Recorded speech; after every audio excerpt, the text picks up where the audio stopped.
Harihi Om Shri Gurubhyo Namaha Harihi Om Om Gajananam Bhudaganadi Sevidham Kavitta Jambho Balasara Vakshitham Umasudam Sokha Vinashakaranam Namami Vickneswara Pada Pankajam Om Gajananam Mahakayam Vicknarajam Vinayakam Vishvesham Vishvashaksham Ganeshayam Namo Namaha. Om Jnananandamayam Devam Nirmalar Spatikhatrudhim Adharam Sarva Vidyanam Hayagreevamupasmahe Yasyat Viradavakratyaya Parishadya Parashatham Vignam Nignam Tisatatam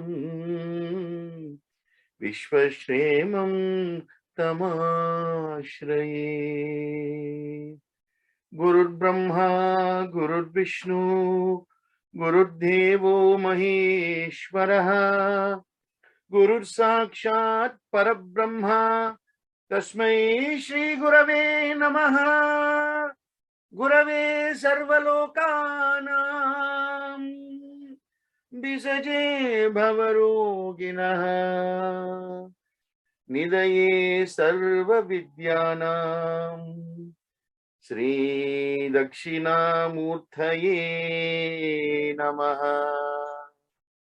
Harihi Om Tat Sat Sri Sarveshwararpanamastu Sarvopanishad Ghao Dogtha Gopalanandanaha Itihasancha Puranancha Dogtha Geethamrutat Mahate.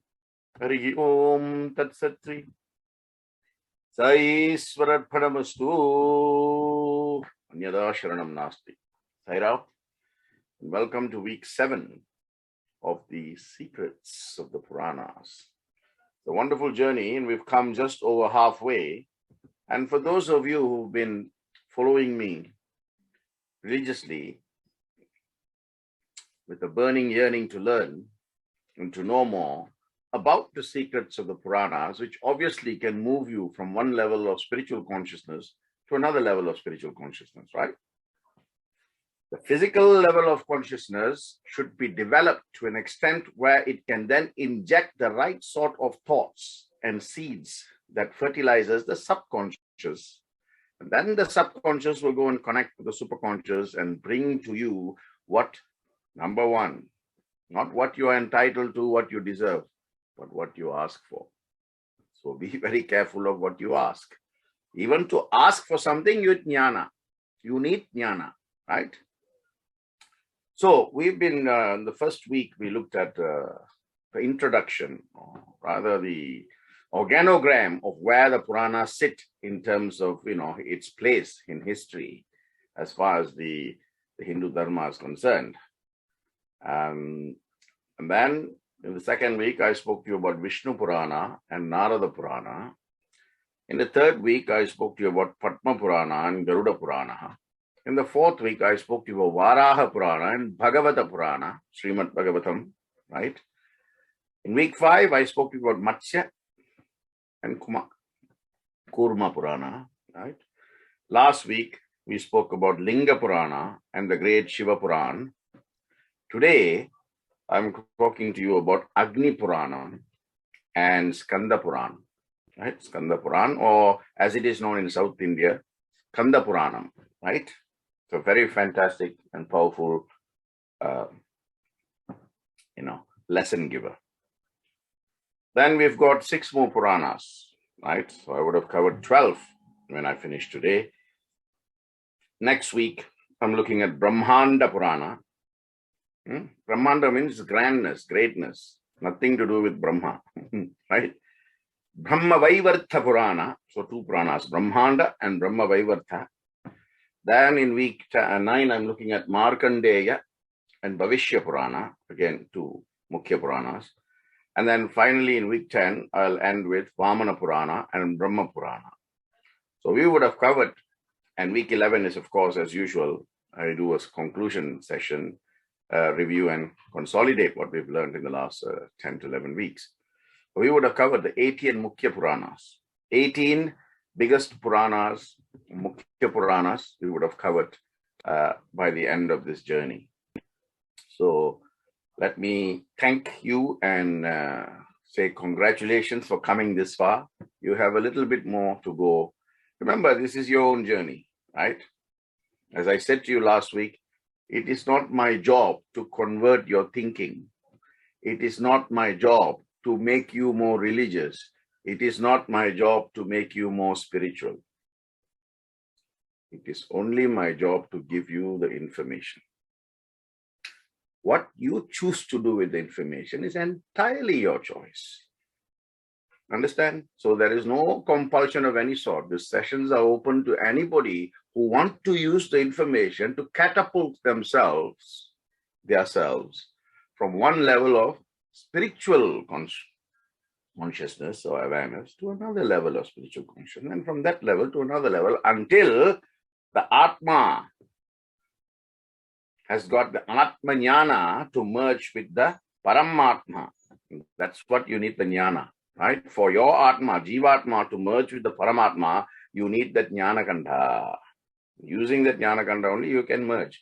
And that's it. Otherwise, Punarjanmaha, Punarapi Jananam, Punarapi Maranam. So let me start with Agni Purana. It's a shorter Purana, and then I'll spend a bit more time on Skanda Purana or Skanda Puranam.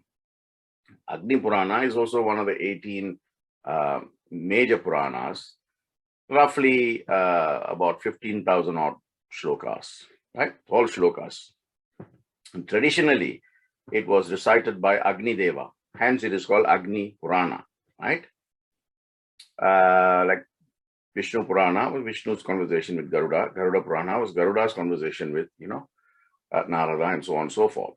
Like that is Agni Purana. So Agni actually spoke to Vashishta in order to teach him about how to attain Brahman, right? So it is like, a conversation between two people, but pointing to a greater science of consciousness. How do you merge? How do you get over this? How do you overcome this? Hence the importance of the Puranas. And that is why it's called the secrets of the Puranas. Because if you go through it with a fine-tooth comb, you will get all the answers of how to traverse this material world and become non-attached so that you can grow spiritually. See, it's a fantastic Purana, this Agni Purana, because it talks about not only the Brahmanda, the cosmology, it talks about philosophy, it talks about architecture, brothers and sisters, right? It talks about iconography, right? It talks about economics, including state economics and state governance. In that respect, it also addresses issues of diplomacy. But of course, it talks about the tirthas, pilgrimage. It talks about geography. It talks about gemology, gems, what you wear, what is your significance, right? Pertaining to your date, time of birth, and your positioning of the stars, and so on and so forth. It also talks about Ayurveda.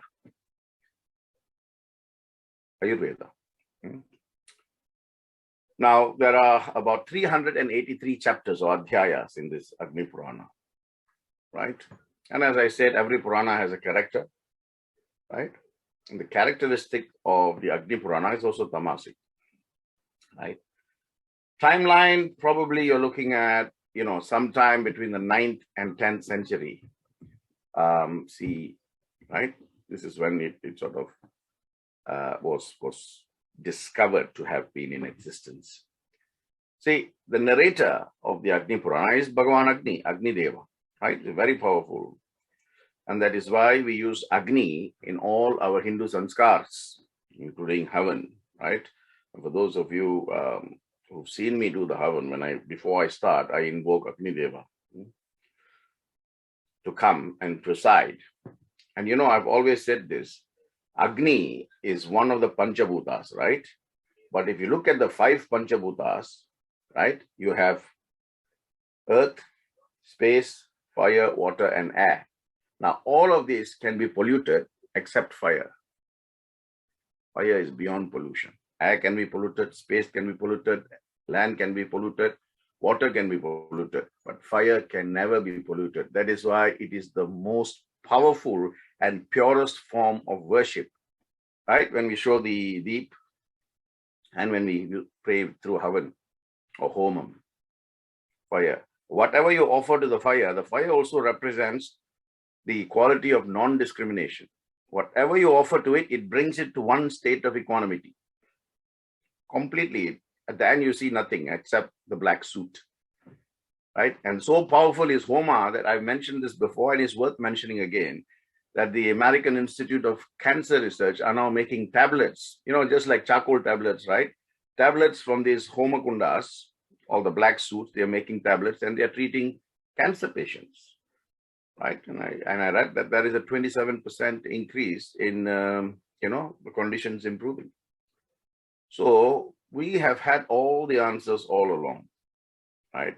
The great Hindu Dharma has had it, but we have become so taken in, so overwhelmed, so prejudiced, right, by the Western media, the Western books, and all the creature comforts that the Western world give, that we have moved away from the entire Eastern holding, the philosophy, right, the Dharma, the Shastras, everything we have left, because we look at it as being so dogmatic that, oh, surely, let's go there. But what the West are doing, they are taking everything, repackaging and selling it back to our fellows.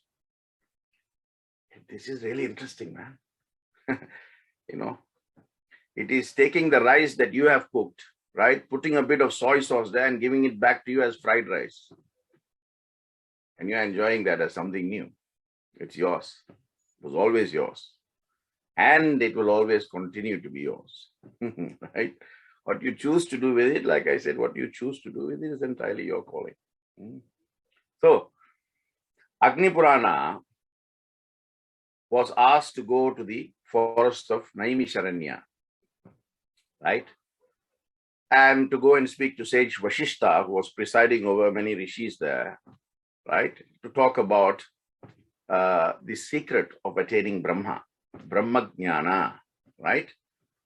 Agni Deva then spoke to Vashishta in the presence of those other rishis who were, other rishis. Vashishta then spoke to Maharishi Vedavyasa. Vedavyasa then spoke to his Shishya, Maharishi Sutta. And it is Sutta who then continued to talk about this in the forest of Naimisharanya, where he was residing, and he was looking after many of the yajnas that were going on there, right? And one of them was Rishi Shaunaka. Shaunaka and Sutta often appear when you are looking at a prayer called Satyanarayana Puja.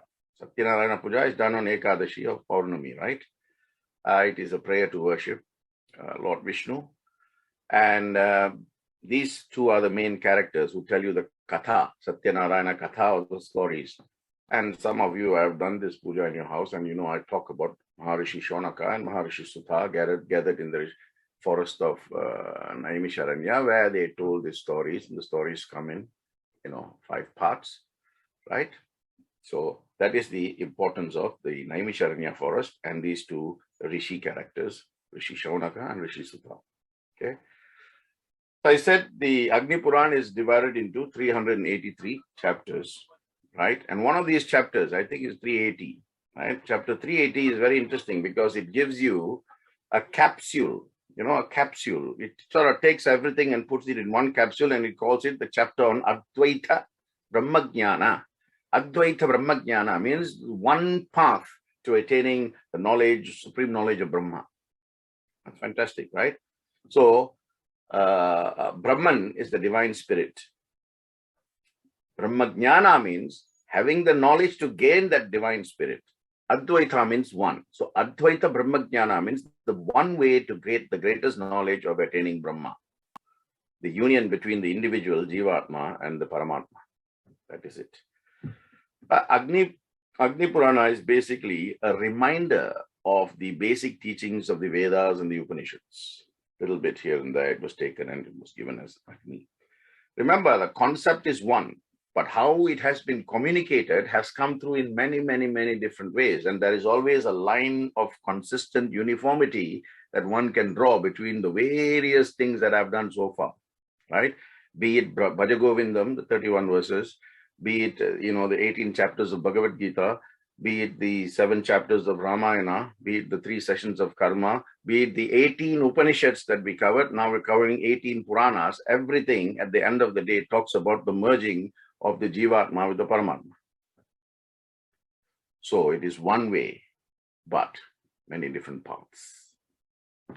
Okay. And there is one part in the Agni Purana that talks about the qualification of people who should be reading these Puranas. So, of course, now it's all readily available. There's lots of trash on the web, www. So people are so attracted to these summarized versions and summary versions and short versions, which are completely, off in terms of accuracy, in terms of genuinity, and in terms of authenticity, right? So, but if you go back to the original almanacs, it will tell you that in order to even read this, one must have a qualification. Some of the things, for example, it said was, you should read it first thing in the morning between 4 and 8, because that is the Brahma Muhurta time. And you should have a cold water bath, right? And then you should read it on an empty stomach for at least 1.5 hours on a daily basis. Now, how many of us can do that? I do that sometimes, but how many of us can do that? But as I said, today the Puranas is available to everyone.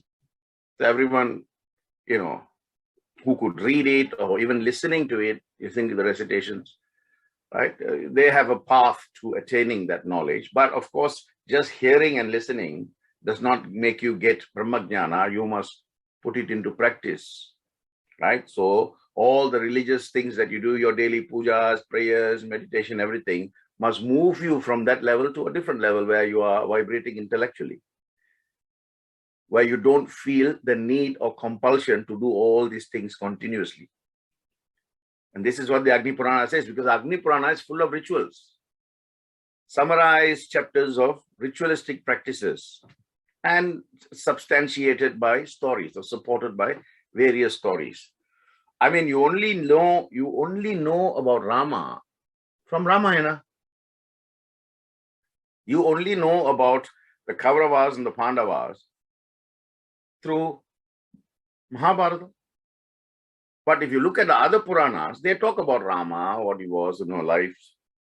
They talk about the Kauravas, the Pandavas. Of course, if you look at Srimad Bhagavatam, Mahabharata comes as one chapter in the entire Srimad Bhagavatam. Everything is about Krishna there, right?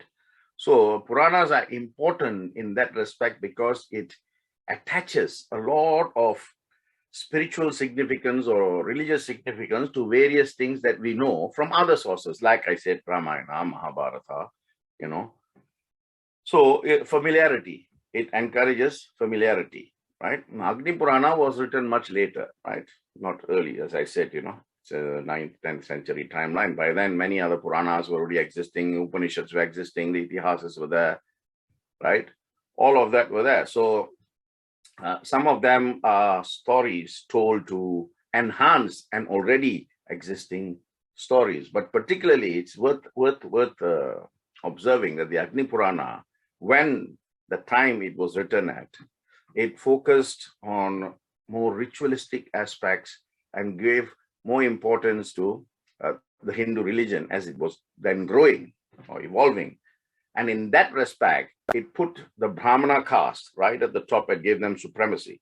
This is the Agni Purana. But later, this was readdressed, the subsequent Puranas, and indeed specifically in the Upanishads, which kept dismissing the caste system as nothing but an economic division of labor, right? And of course, I've told you many times that If you're still laboring under the caste system, then you cannot be more foolish than the most foolish person alive. Because what gets you to God to merge is the intelligence and the jnana, wisdom. It doesn't matter whether you are Brahmana, Kshatriya, Vaishya, or Shudra. As I said, that is just a economic division of labor, which no longer is the case in the present world, right? Haven't you heard of a cobbler's son becoming the CEO of Google, for example? So where is the caste system then, right? So that's why I'm saying move away from these thoughts that pull you down and keep you at the karma kanda level. You will never grow. Once you release them, that's why they say let go, let God, right? So this is important for you to know, right? Now, the sages who were gathered there at the Naimisharanya forest told Agni, can you tell us how we can instruct man to be never born again? That means the Jivatma attains Paramatma. They become one with the Paramatma. They become Brahman. Which God should be worshipped? So if you say you're talking about God, right? This is Maharishi Sudha telling. Then I have to talk to you not at a Nidguna level, but I have to talk to you at a Satguna level where you have Brahma, Vishnu, Shiva, right? Because Brahma creates, that creation needs sustenance. And that sustenance has to go to Pralaya. Pralaya means birth and death, right? Janmaha, Punarjanmaha, Punarjanmaha, like that. So the most important deity in this Kali Yuga is Vishnu. This they said back in the Agni Purana, but of course it's repeated in many other places. If you look at Srimad Bhagavatam, the entire focus is on Lord Krishna. Again, it's a choice. And if you look at Shiva Puran, the entire focus was on Lord Shiva, right? So it's not who you choose, but how you use the information of who you have chosen to get to another place from where you are, right? Somebody likes to cycle and they can cycle 3 miles and get there in time. Some like to use the motorcycle, so they get there faster. Some like to use the car, right? So everybody is making the journey by in different speed, in different time, but ultimate destination is one, right? So the entire Agni Purana focuses on this, the divine essence of Brahman, right? So Suta Maharishi was Maharishi Vyasa's first disciple or Prathama Shishya. He is then given the task of spreading this knowledge to everyone. But the main focus of Brahma is given through the Dashavataras in Agni Purana. So Agni Purana expands on the avatars taken by Lord Vishnu, him being given the primal position of Kali Yuga Devata. So Agni Purana, Agni explained to everybody what is meant by an avatar, what is their purpose, why do they come, right? And what do they do? And of course, as far as Vishnu is concerned, his Dashavatar is there. And of course, we know the classic reference to Yada Yada Hi Dharmasya Glahini Bhavati Bharatha Pyutthanam Dharmasya Tathatmanam Sajamyaham. Krishna also said, Paritranaya Sadhuna Vinashaya Chatuskrutham Dharma Samsthapanarthaya Sambhavami Yuge Yuge. So I will incarnate from age to age in order to reinstate or reinstall Dharma. Simple as that.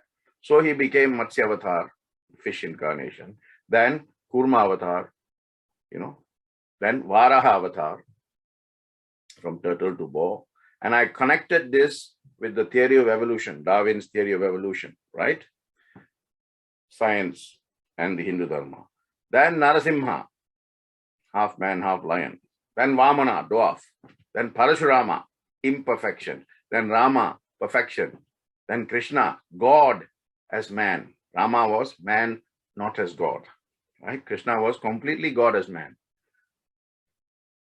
having the powers of the God.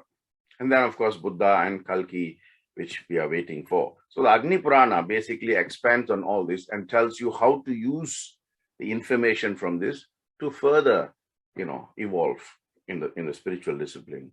It talks about many things. It talks about in 383 chapters, right? So it talks about Pancharatna Kritis. It talks about Mahabharata, Ramayana. It talks about Pingala Sutra. It talks about another level of koshas. I did koshas, pancha koshas with you. It talks about something called Amara Kosha. Beyond that, right? So the innermost kosha is Vijnanamaya Kosha, Anandamaya Kosha, right? This is Amaramaya Kosha. So fantastic. It talks about regional geography, like I said. It talks about medicine, not allopathy, Ayurveda, herbs, nutrition. It identifies to the point of accuracy what leaf, how many leaves, what branch, what twig, what root to be used for what disease, right? And one part in the Rig Veda also refers to this virus that we have been experiencing last 2-3 years. Rig Veda.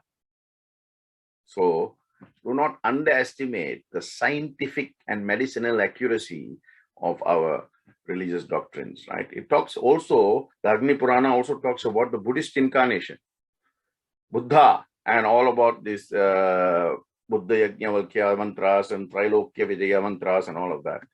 It also talks about politics, structure of the state, structure of the education, duties of the a monarchical state as opposed to a republican state, how to have civil administration properly. I mean, it's fantastic. And civil judicial system. It talks about agriculture, planning, and it talks about fortification and reservation of trees and parks and water reservoirs. It talks about Dhanush Shastra, which is martial arts, weapons. It talks about 32 different types of martial arts, right? You must have heard the Shaolin, the Kung Fu that comes from China. That is actually going back to India. And if you trace it, it goes back to something called Kalaripayat, right? Anyway, so it also talks about the cow, the importance of the cow, the holiness of the cow, and all of that. And it talks about poetics, metrics, chandaha. It talks about Ashtanga Yoga, Moksha, Advaitam, Bhagavad Gita. So it is fantastic in that light because it gives you a wholesome approach to spirituality, touching on different things. And that is the sum total of Agni Purana, 383 chapters, right? Now, let's move to Skanda Purana, Skanda Puran or Kanda Puranam, right? Sometimes in some places it's referred to as Kartikeya Puranam, right? Kartik Puranam. Right? In the north, in the south of India and Sri Lanka and other places, we know him as Muruga, Subramanya, Skanda, Kadamba, Kartikeya, Katitkama and all of these names, right? But in north, he is known as Kartik or Kartikeya. So this is one of the largest of all the Mukhya Puranas, right? In fact, it is the largest of the Puranas with over 81,000 verses, right? X number of chapters. Timeline around 8th century. And of course, the great Maharishi Vedavyasa was the author. Now, it has, if you take the Skanda Purana, it has got 7 khandas or books, not chapters, books. Then each book has got parts and each part has chapters. Okay. So the 7 books of Skanda Purana are Maheshwara Khanda, Vishnu Khanda, Brahma Khanda, Kashi Khanda, Avantya Khanda, Nagara Khanda, and Prabhasa Khanda. 7 khandas. Each khanda has got different parts and each part has got different chapters. Okay, so let us look at the 7 khandas holistically first, and then we'll go into each one specifically. If you take the Maheshwara Skanda, it's got 3 sections, and each section has got various chapters. So the Maheshwara Skanda, or the book of Maheshwara, talks about Kedara Khanda, which has got 35 chapters. Then it talks about Kaumarika Khanda, or Kumarika Khanda, which has got almost 70, 68, 69 chapters. Then it talks about Arunachala Khanda. This is specifically addressing one of the Panchabhuta Stalas of Lord Shiva as fire. Shiva has got 5 main temples in India, each representing one aspect of Panchabhuta. So he's got Vayu Stala, Agni Stala, Jala Stala, Akasha Stala, and Prithvi Stala. Right? So Tiruvannamalai in South India, in Tamil Nadu, is Arunachala Khanda. It appears in Maheshwara Khanda in Skanda Purana, talking about the greatness of Lord Shiva, where he appears as fire, right?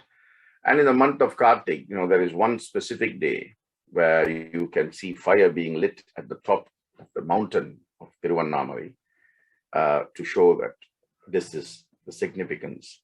So Maheshwara Khanda, 3 parts: Kedara Khanda, Kaumari Khanda, Arunachala Khanda. And Kedara Khanda has 35 chapters, like I said. Kumari Khanda has 68. And the biggest one, Arunachala Khanda, has almost 37, 50, 60, 75 chapters. Right? Then the second book or the second Khanda of the Skanda Purana is called Vishnu Khanda. So Maheshwara Khanda focuses on Lord Shiva. Right? Skanda, as you know, is Shiva's son. Right? And if we take the Satguna Brahma level, then all these God forms have visuals. And that visuals is relative to who they are and how they are connected. Just like you have your family. I have 3 brothers and 4 sisters. We have 2 parents. Right? And of course, brothers and sisters, you will have your own children, your wife, and so the family is like that in order to identify who is from where and what. So in that sense, familial sense, information has to be given to you in a way that you would understand it. Hence this family concept, the Shiva family, Shiva, Parvati, Ganapati, and Murugan or Subramanya or Kartikeya or Skanda. Right? Why? Because the family values is what you need to practice in this. Gods are there as a guide. Right? If you keep focused and you are stuck on the form, then you will never reach the formless.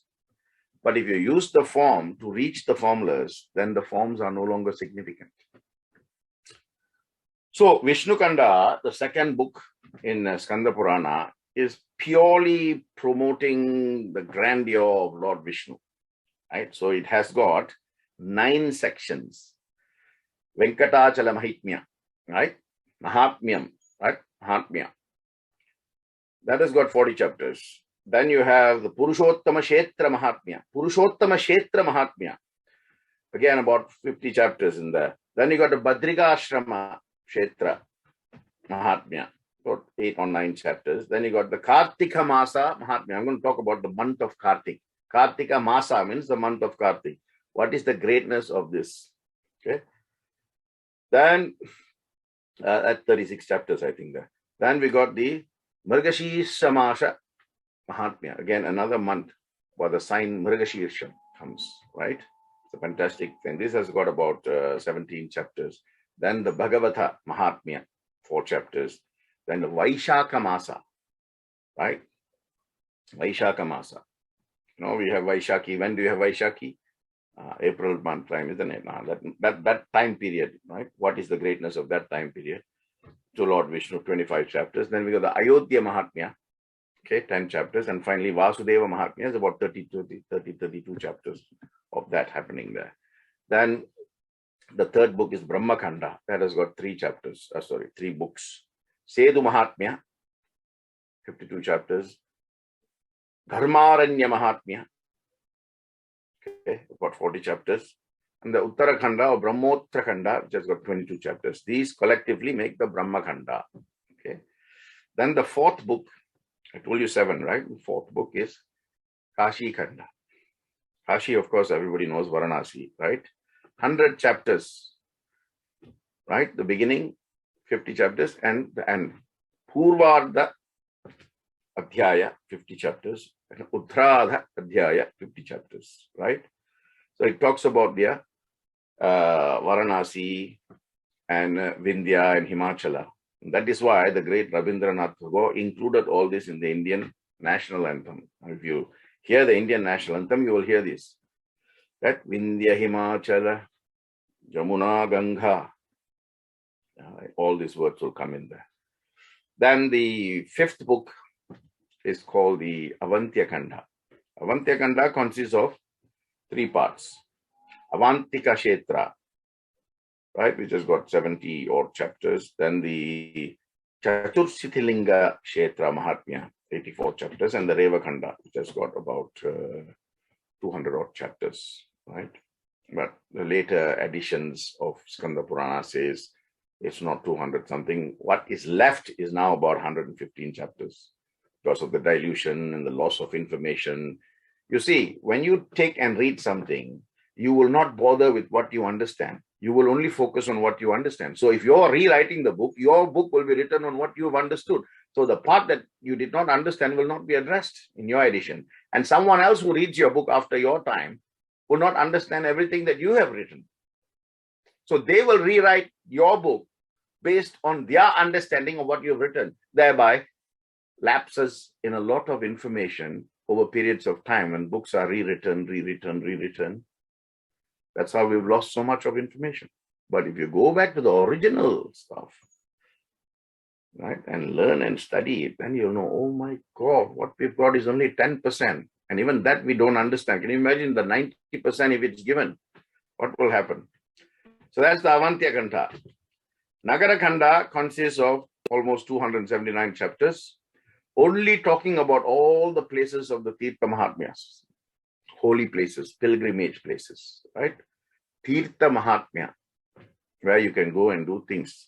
One of them is Kashi, the other one is Rameshwaram. One is the south, one is the north, right? One is the east, one is the west, one is central. That is why Adi Shankara went to all the four corners and he established his Peedam, right? Based on all this. Then the last one is called Prabhasa Kanda, which has got almost 490 chapters, 4 sections. Prabhasa Kshetra Mahatmya, Vastrapata Kshetra Mahatmya, Arvuda Kshetra Mahatmya, and Dwaraka Mahatmya, right? Collectively, they have 491 chapters. So these are the main books that is referred to as Skanda Purana.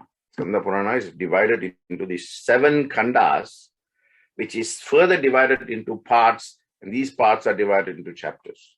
So 81,000 verses coming to you across all these chapters. But there are some later additions, like the Agastya Samhita, for example, Shiva Mahatmya Samhita, Sutta Samhita, Kalika Khanda Samhita, Sanat Kumara Samhita. They all say, actually, you can look at Skanda Purana from 6 Samhitas.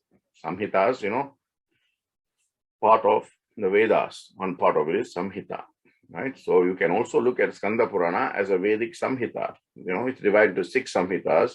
Sanat Kumara Samhita is divided into Sutha Samhita, Shankari Samhita, Vaishnavi Samhita, Brahmi Samhita, and Shaura Samhita.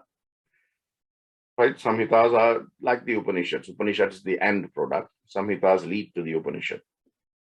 So they all talk about the same thing, right? Cosmology, theology, philosophical questions, virtues, vices, origin of evil. And one of the interesting things I found out is where is the origin of evil from and how to deal with it and how to cure evil. This Skanda Purana says, right? That is why it is a great practice in South India, Southern India and in Sri Lanka and other places where Hindus worship Lord Skanda, or Kartikeya, or Subramanya, or Muruga, right? They always read the Skanda Purana because reading it is one method of curing evil. But the Skanda Purana says, Skanda himself says, the evil starts not externally. Evil cannot affect you from externally. It only affects you internally. Where does it start from? Mind, manas. So what is the way to cure it? Invert the mind towards God and flush out the evil. Finish. Right? Simple. You have the medicine to cure yourself. Right? If you go elsewhere, they will give you some other forms of cure, and then you have to deal with all those side effects, and then you're not addressing the cure that you have been given yourself, right? So Skanda Purana, through these, 81 over 1,000 verses, through these 7 books or the 6 Samhitas, through the various chapters, right? 1,000 over chapters, right? It talks about, for example, one of the things, it talks about many things, but some of the things it talks about is Daksha. Daksha is, of course, who's Dakshayani? Dakshayani is Lord Shiva's other half, also known as Shati, right? Parvati, Durga, all this, right? So if you look at the Puranic perspective, she's called Dakshayani. And her king, or her father was, of course, Daksha, Maharaja. Prajapati, he's known as, right? Daksha Prajapati. He was doing a big yajna and he did not call Lord Shiva. And his daughter Dakshayani wanted to go. And Shiva said, no, you can't go because he's not invited me. He's not giving me the yajna baham, right? So he can't go. But she went. And when she went, Daksha Prajapati insulted her and so on and so forth, that she jumped into the havan and gave herself, sacrificed herself. And this angered Lord Shiva. And, the story goes on, right? But there's no time for me to go in there. But one of the things that comes out of it is, like the churning of the Samudra Manthan, right?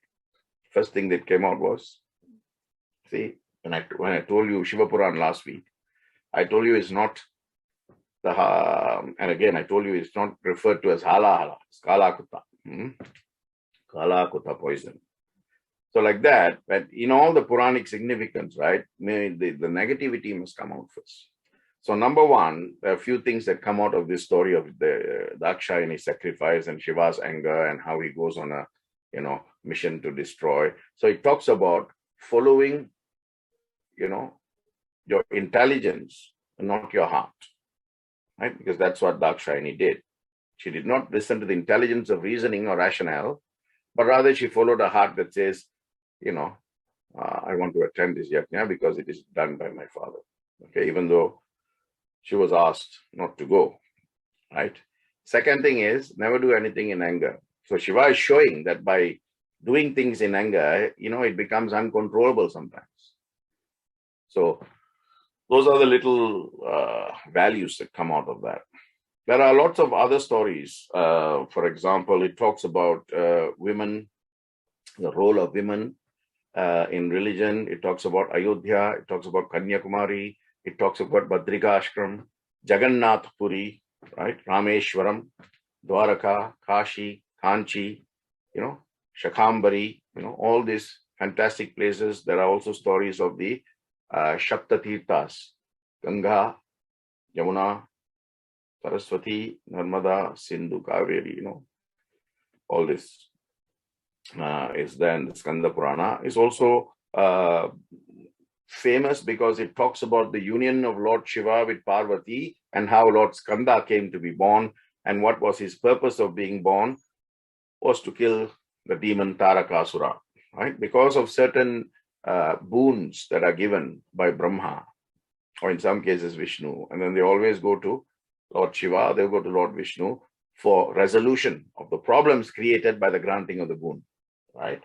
So one of the boons was Tarakasura became an asura and he could not be controlled by anybody. And he had a specific boon that he could not be killed by Brahma, Vishnu, Shiva, or Durga, Lakshmi, Saraswati, or he could not be killed by any union between the three God, Trinity, Brahma, Vishnu, Shiva.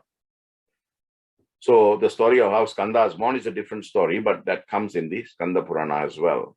And it also talks about the importance of reciting mantras as far as Skanda Purana is concerned. Like I said, a couple of minutes back, it focuses on how women were given places of importance or significance in the early days, right? They were well respected. They were held in a significant place in society.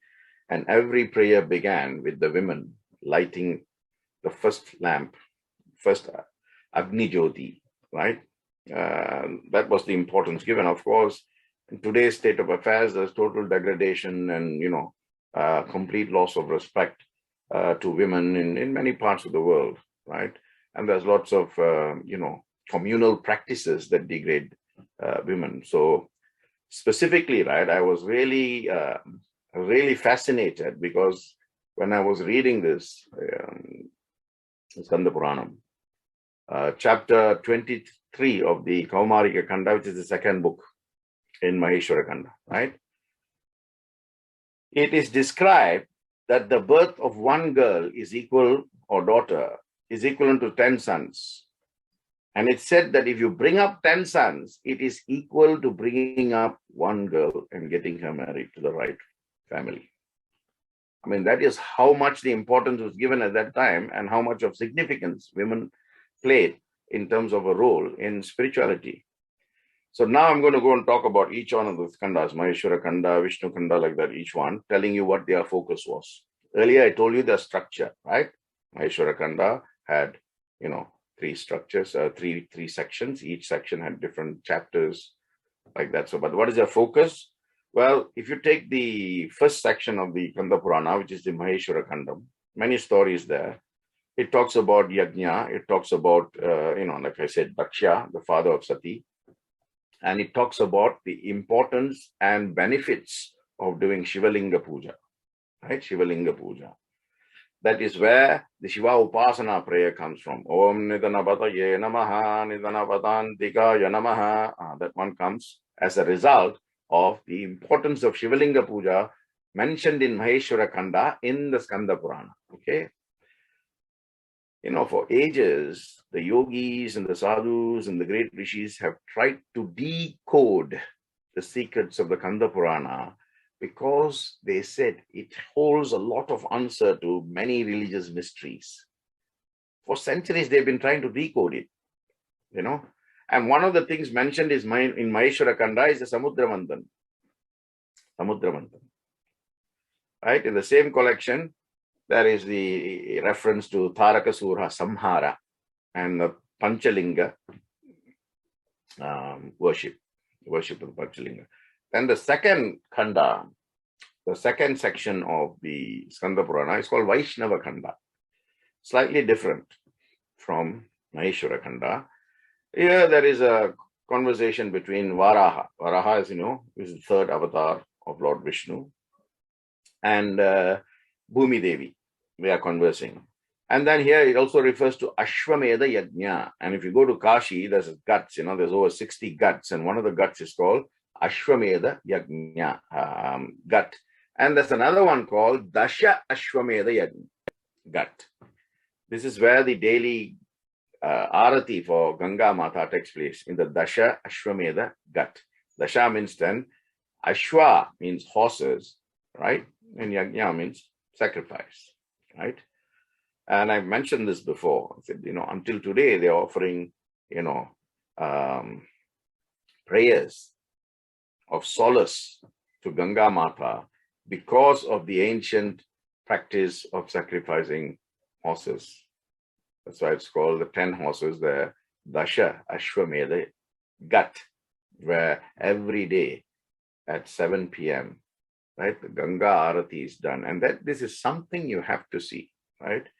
I've seen it many times, but, each time is a new experience. It's a fantastic, it lasts about half an hour, and the best view you can get is to be on a boat on Ganga, watching, what is taking place on the shores, on the ghats, where they are doing this.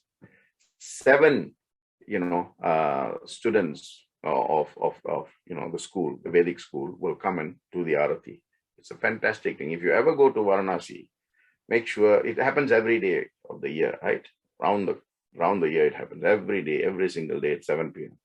Go and see this, right? That's one of the things I will make sure that I do if I'm taking a group to Kashi, right? So educate you on the significance of Kashi from a geographical perspective, right? If you see, this is Kashi, this round thing is Kashi. Around it are 12 Kala Bhairava temples, right? Giving the energy and protection to the Kashi Kshetra, right? That's why the temple is so powerful, the Vishwanatha Ashtakam. That's why when Shankara went there, suddenly, since we're talking about Vishnu, but Vishnu showing obeisance to Shiva. Ganga Taranga Ramaniya Jatakalabam Gauri Nirandara Vibhushita Vama Bhagam Narayana Priya Madanga Madapaharam Varanasi Purapatim Bhaja Vishwanatham. I mean, you know, one of the things is how you should be bathing as well in the Ganga, right? Brahmakanda, the third section of Skanda Purana, it talks about being pure. It is not about bathing in the pure Shapta Tirthas, the seven holy rivers. It is first being pure in your mind, right? And then going into these waters. Having all kinds of rubbish and negativity in your mind, you go and bathe 100 times, also no use. Because that negativity must not be existing in the first place. Even if it is existing by virtue of you dipping in there, that should be washed away. Means as you dip and get off, you say, I am coming out clean, I am coming out pure, I'm coming out sanctified. Each dip, right? And some people will go and stand just only their feet inside the water and just take and just sprinkle, right? Best way is to dip properly, right? This is having a bath, Having a bath is what? Completely immersing yourself in water and cleansing yourself properly. It's not the same thing. Ganga Snanam is like that. So Brahmakanda talks in its different chapters, talks about sanctity of the rivers. And then it also is called Mangala Tirtha. Right? It also talks to you about the Sedu Mahatmya. The Sedu Mahatmya is the bridge built by the Vanara clan in Mahabharata, in Ramayana. Right? So in Ramayana, when, of course, they found Hanuman in Kishkinda. I covered this when I did Ramayana, Kishkinda Khanda, and then obviously they were going to Yuddha Khanda, the war with them, build a bridge, right? But I don't know how it came to be known as Adam's Bridge, because certainly it was not existing in the time of Adam, right? It was built specifically on the instructions of Rama to Hanuman and Hanuman to all the Vanara clan, and they built, right? Today, of course, NASA has shown that there exists something submerged under the, separation between India and Sri Lanka. There's a connecting path. And they say the sand is of a different make and model, from a biological perspective, from a chemical perspective, right? The stones are of a different perspective. I mean, over these years, they have not diluted, they have not, eroded. They're there, submerged, but they're there. So even the bridge that is connecting to Rameshwaram, right? That is also called the Ramasetu Bridge, right? It also talks about Dhanushkodi. Dhanushkodi is a lady famous in Rameshwaram. Now, Rameshwaram is one of the Punya Stalas. If you go here, you can bathe in one temple, right? Ramanatha Swami temple, where Rama bathed. Sita, before he went to rescue Sita, Lakshmana bathed, Hanuman bathed, right? And there's one part in the temple where you see the statue of Hanuman, the leg is in the sea. Hanuman's leg is in the sea, right? So you can actually see that the leg is there and then the body comes up into the upper part of the temple. 21 holy waters in that same temple, right? You can bathe. One is called Ganga, Yamuna, like that, Kashi. And each water tastes different and the temperature is different, right? Every time I go on a Yatra Tirtha, I will go to Rameshwaram and bathe in this 21. It's equal to going to all these Punya Stalas. Then Kashi Kanda talks about Kashi as the main place, right? And this is also, you've heard of Sahasranama, isn't it? Vishnu Sahasranama, Lalita Sahasranama. Now, Kashi Kanda gives you Ganga Sahasranama, 1,000 names for Ganga, a manifestation of Ganga Devi, right? And this is where the importance of women or women were, stressed upon. And it talks about Shiva's residence in Kashi, right? More than anything else. Avantika Khanda, it talks about numerous things, one of the things it talks about is, for example, Vimochana. Vimochana means coming out or the solution, right? So it talks about the story of Kapala Mochan, where particular individual had lots of problems. He met a rishi and the rishi said, do X, Y, Z. But unless you do A, B, C before you do X, Y, Z, you will not reach. So it's giving you the answers, basically, right? So it talks about Rudra Sarovar, right? Like Manasarovar, you have Rudra Sarovar, you have Vindhyadeshwar, you have Mokshadeshwara. All these are famous Tirtha places, right? It tells you the difference between Lord Shiva seen as Shiva and Lord Shiva seen as Rudra, right? And this is where the Rudram focuses on. Rudra means the annihilator, one who can deal with anything to complete destruction, right? Rudra. Rudra. When you say Rudra itself is so powerful, so overpowering, right? When you say Shiva, it's completely Yogishwara. So this Skanda also talks about the Vishnu Sahasram, right? The Vishnu Sahasranama, and it talks about other Kirtanas, which is prone to Vishnu. What you have to see here is the fantastic union where Shiva talks about Vishnu in his story and Vishnu talks about Shiva in his story. At the end of the day, if you go beyond the form, they are one. The energy is one, Brahman, right? The Nagarkanda of the Skanda Purana talks about the Punya Stalas as well. It talks about, going to the Stalas, what you should be doing there, and what your eyes should seek. See how very importantly they say, going to these places, and more importantly, what your eyes should see. Can you imagine the focus there, right? Then Prabhasa Kanda, which is the last Kanda of the Skanda Purana, is talking about the Rudra again, right? This particular Kanda describes the different forms of Lord Shiva, and it reveals the favorite residing places of Lord Shiva, basically in the two Ks, Kailasha and Kashi. Kailasha and Kashi, Kashi, Kailasha. Right? Now, what are the benefits of reading Skanda Purana? Right? Benefit is whatever problem you are facing, if you do the right sankalpa undertaking and you read the Skanda Purana, reading means not reading the whole Skanda Purana, right? Reading one part, understanding, applying, then going to the next part, reading, understanding, applying, like that, right? Same thing with Garuda Purana, right? So the other day, one brother said, I'm trying to read the Garuda Purana, but I can't understand anything. I said, then read until you understand. Do not go and read more. Even if you read it 10 times, you understand 10% is very good. Don't just read the whole book and not understand anything. So 10% if each chapter, if there are 10 chapters, that is basically 100% understanding of 10% of the book. That's fantastic, isn't it? So think of it like that. Read something, practice that something, having understood that something. That is what is meant by benefits of reading. It's not reading the whole book, right? It's virtually and practically impossible because it's just too much, right? 81,000 verses. So you can also, it also tells you what God to worship, in which day of the week, in which month of the year. So the benefits are numerous, right? The major benefits, it talks about if you want to worship Vishnu, what fast you should do. So Ekadashi, Paurnami. If you want to worship Lord Shiva, what fast you should do. Pradosham.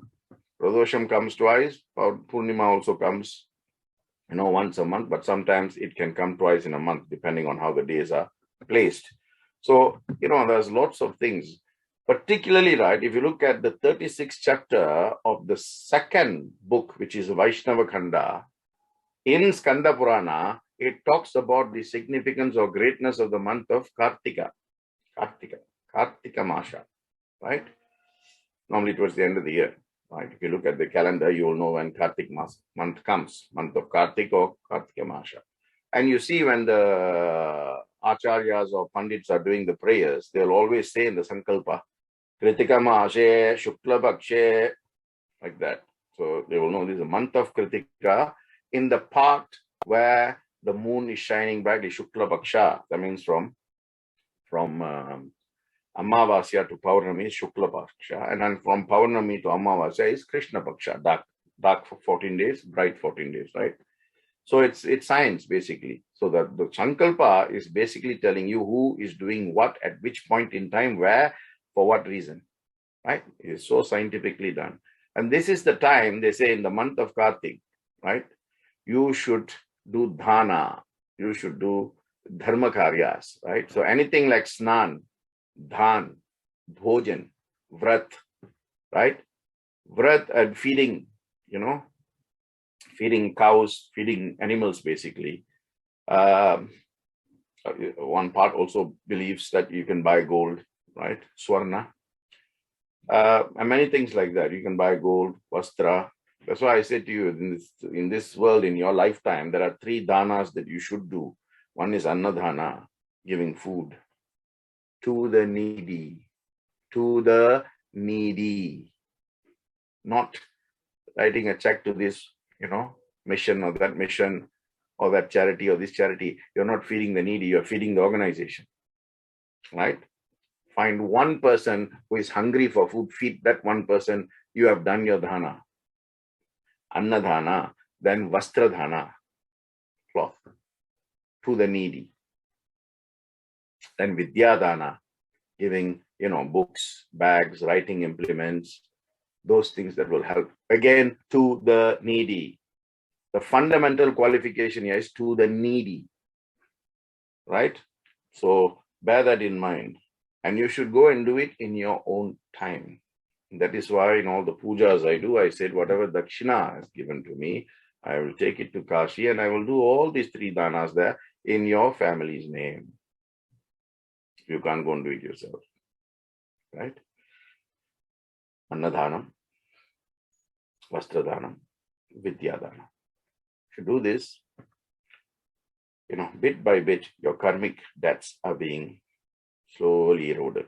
The month of Kartik is fantastic for doing anything good, particularly engaging in these three types of danas, right? And of course, it is also a fantastic month for you. If you want to get the benefit of any spiritual thing or religious act that you do, always do it in the Brahma Muhurta time, 4 to 8 in the morning. When you do anything 4 to 8 in the morning, it is independent of day, month, year, nothing matters, because that's why it's called Brahma Muhurta. It is not subject to Tithi. It is not subject to Muhurta. It is not subject to Khanda, right? Chodagya, Hora, nothing matters when you do anything from 4 to 8. It can be Ashtami, 4 to 8, you are clear. That is the spiritual significance. Okay, so remember that anytime you want to do something. So if you want to chant Namasmarana, if you know Lalita Sahasranamam, if you know Vishnu Sahasranamam, right? Or any mantras you want to chant, right? All mantras, all ashtakams, all suktas, they all come from the Vedas, right? They don't exist just like that from somewhere else. They owe their origin to the Rig Veda, or Yajur Veda, or Sama Veda, or Atharvana Veda. So they've come like that as one part of the Vedic delivery. Right? If you want to read Bhagavad Gita, then again, Kartik Masa, best time. In fact, it is also said that you can do Kanyadan. Kanyadan is marriage. And the month of December is December, January. Is a lot of weddings, wedding season, right? You can also do Vidyadan in that time, December time. So it's a fantastic inroad. That is why secrets of the Puranas. But there are also lots of do's and don'ts, right? So, for example, they say you must only eat fruits. I mean, for those of you who are really, serious about this spiritual practice and spiritual evolution, even the fruits you eat, they say you can only eat certain types of fruits without seeds during the month of Kartik. Because the seed, if you throw somewhere, it becomes life, right? Like that. You should not eat anything that can destroy life or destruct life. Such is the fineness of the tuning of the thoughts and spiritual discipline that time, right? Now, certain things you should not be eating, like, like onions, garlic, ginger, those kind of things. And of course, you're fasting on Ekadashi, it's a time you should feed guests, you should feed brahmanas, and more importantly, Kartika month talks about bathing, snanam, Snanam, right? And it gives you this particular chapter, right? Gives you special instructions on which river to bathe in, what benefits you get by bathing in those rivers, what time to get up and bathe, what time to get up and bathe in order to get those benefits, maximum benefits. And there are many, many issues there, right? And they say, if you belong to certain Rashis, your stars like Sagittarius, Virgo, Scorpio, Gemini, and all of that, right? Certain times of the month, certain days of the week, you should bathe at a specific time in order to get the Rashi Palan, or the fruits of your Rashi, right? So, for example, if you're Tula Rashi, the scales, right? You should do Snana to Lord Surya. Yeah? If you want to bathe to Shiva, it should be done at a particular Paurnami called Aswayuja Paurnami during the Kartika month. That comes in the Kartika month. Okay. If you are Devi worshipper, you worship Mother Shakti, then you have to bath in Aswayuja Shukla Pradhana Tidhi, Or if you want to bathe Lord Vishnu, the Kartika Krishna Chaturdasi, like that. It gives so much of information of what to do at which point, to whom, to get what benefits. And even tells you certain mantras that should be chanted when you're bathing. I'm sure you have seen either in movies or, like me, when I go and bathe in the Ganges, I see many people, capturing some water in their palm and then pouring. Now, I know what it means, but the thing is, when you're doing it, you must know also what it means. Otherwise, what's the point of you doing it?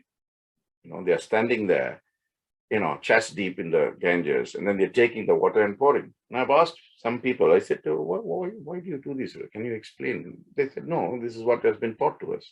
So basically, doing something unconsciously without knowing why you're doing it does not get you any benefits. Right?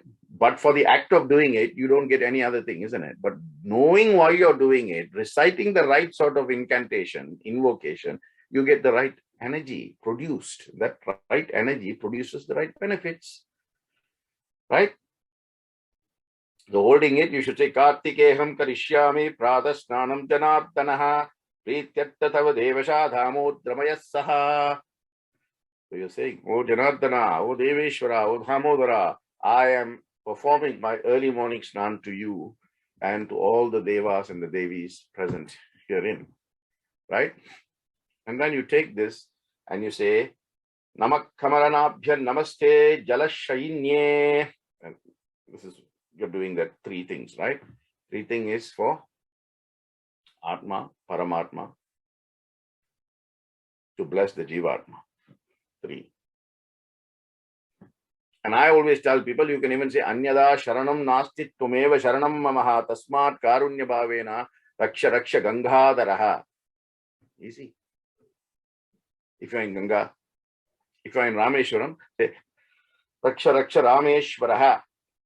Right? So, if you know how to tweak the mantras for wherever you are, you can say. This is called Arghya. Arghya means handful of water. Accept this as my offering to the Atma. Accept this as my offering to the Paramatma. And with the Atma and the Paramatma, can you bless this Jiva Atma who's doing this 3 times? If you don't even know that mantras, never mind. If you know Purusha Shuktam, say the Purusha Shuktam. If you know Sri Shuktam, say the Sri Shuktam. That is why in the prayers, we always have this Achamaniyam. Achamaniyam samarpayame, Namam samarpayame, Snanam samarpayame, like that.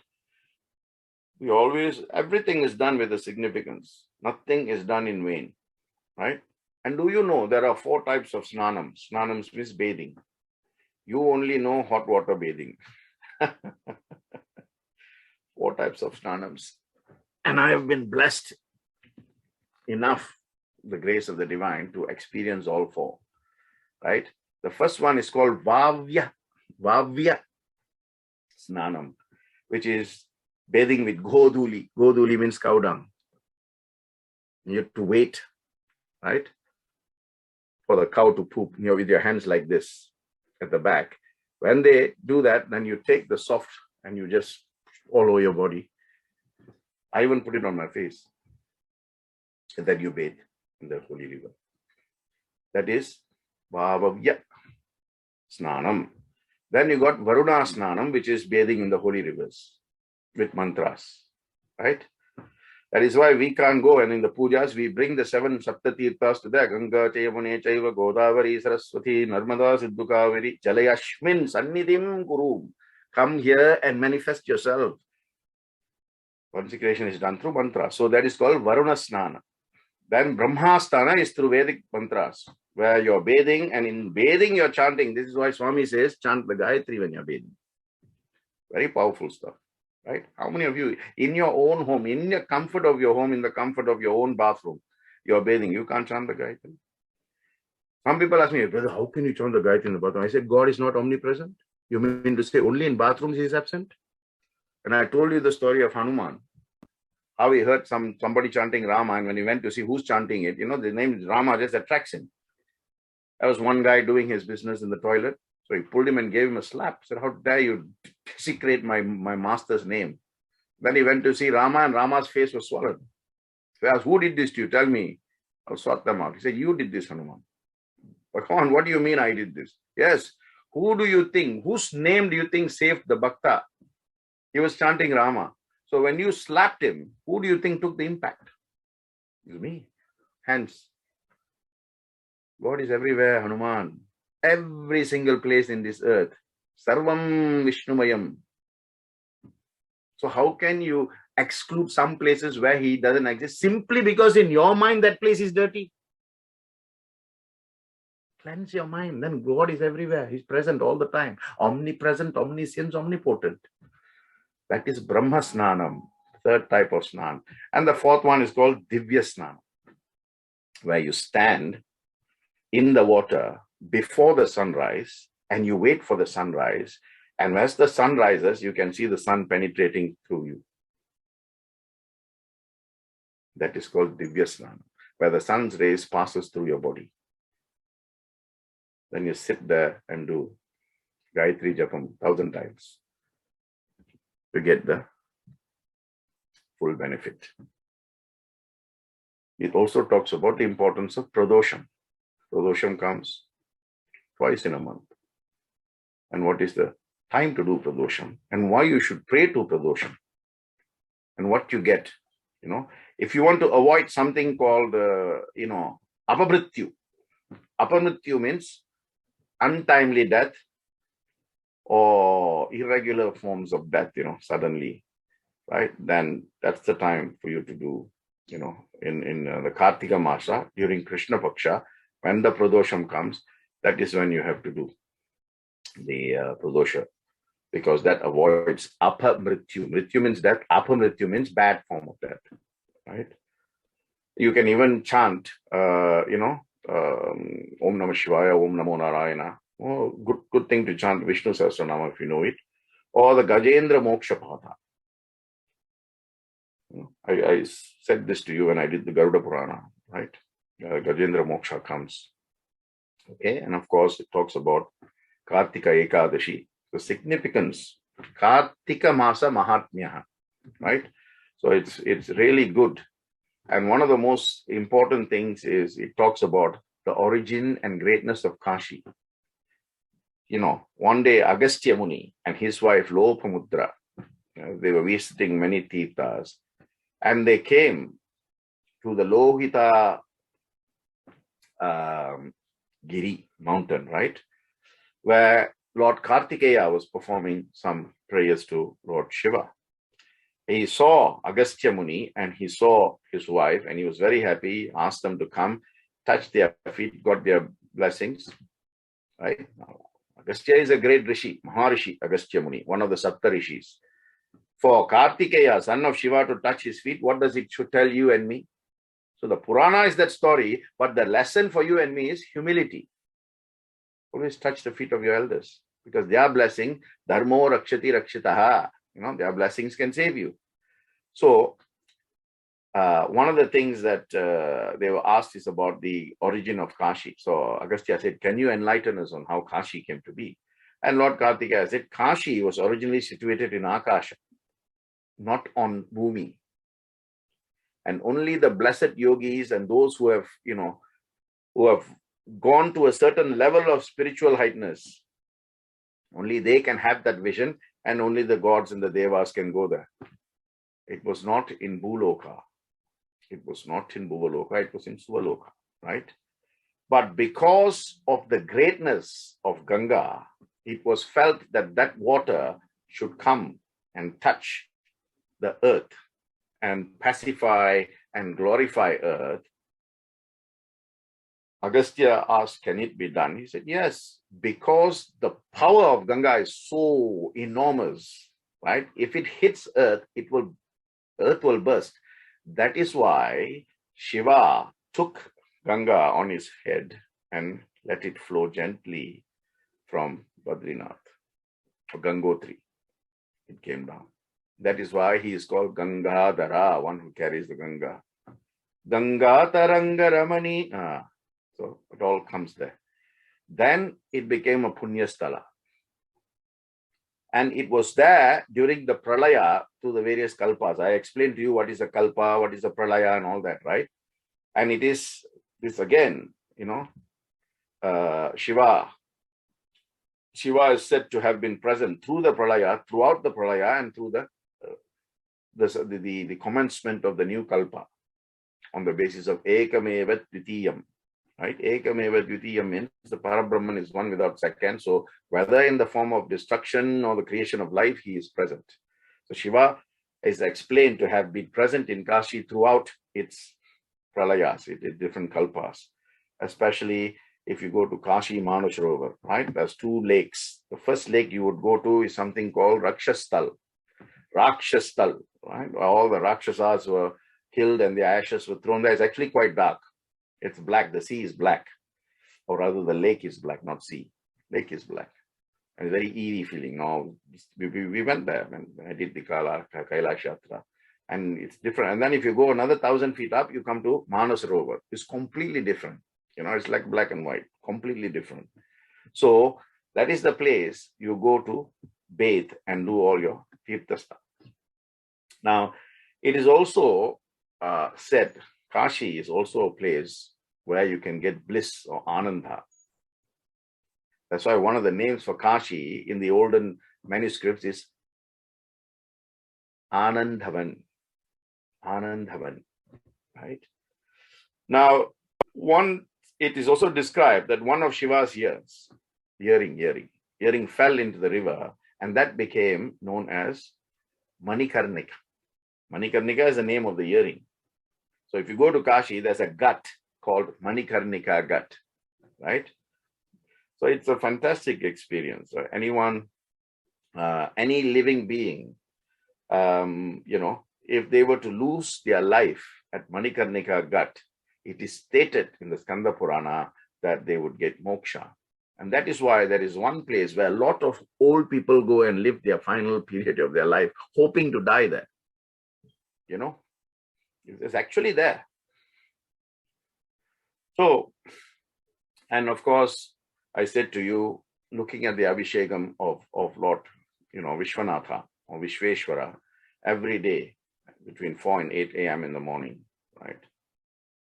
One of the priests who works in the temple, every day he sends me, pictures of every day the Abhisheka process in Kashi. So it's a great gift that even if you're not there, you get to see it live. And of course, as they are doing the Abhishekam, the Vishwanatha Ashtakam is playing behind. And therefore, Ganga Snanam is such an integral and significant part of visiting Varanasi or Kashi. Those who bathe in Kashi, in the river Ganga, in a specific gut, right? They are told to have bathed as though they have been given the dikshas of 1,000 yajnas. The great